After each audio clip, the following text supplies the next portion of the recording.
Hugless, Douglas by David Melling.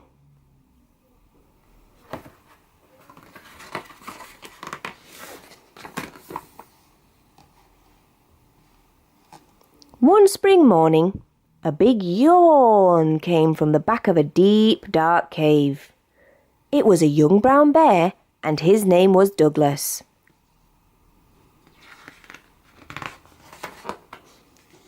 "I need a hug," said Douglas. So he wriggled out of his pyjamas, brushed his hair, put on a scarf, and went to look for one.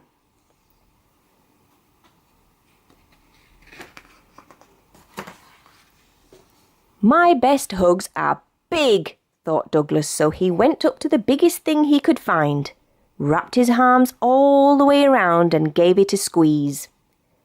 It didn't feel quite right. "Ooh," grunted Douglas, "it's a bit too heavy. Oof."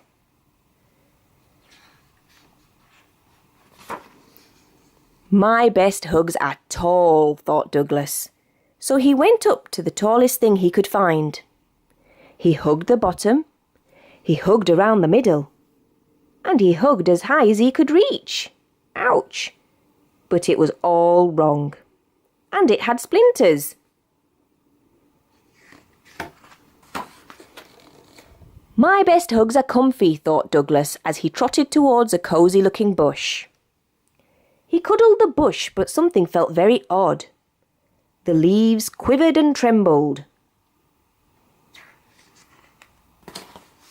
and ran away. "Give us a hug," cried Douglas.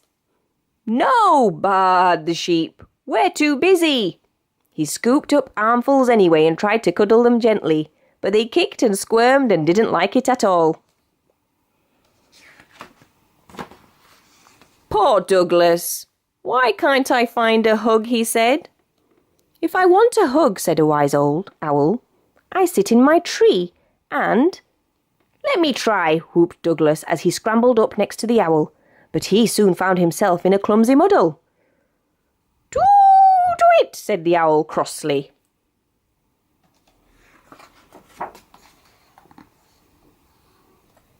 "I only wanted a hug," sniffed Douglas. "Perhaps there's one down here." He felt something long-eared and rabbity and gave it a tug. Douglas could tell the rabbit didn't want a hug. He sniffed again and without thinking, wiped his nose on the fluffy end. "Excuse me," shouted the rabbit. "Put me down." "But I need a hug," said Douglas, "and I can't find one anywhere."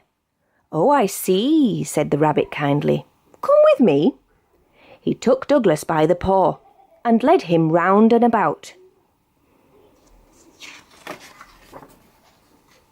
At last they came to a deep, dark cave where a sleepy someone was just waking up. Yawn.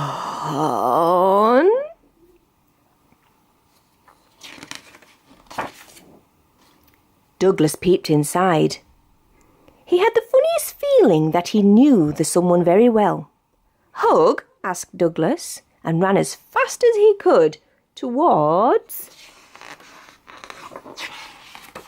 his mum. "Come to think of it, my best hugs are from someone I love," said Douglas, and he snuggled into the biggest, warmest arms he knew.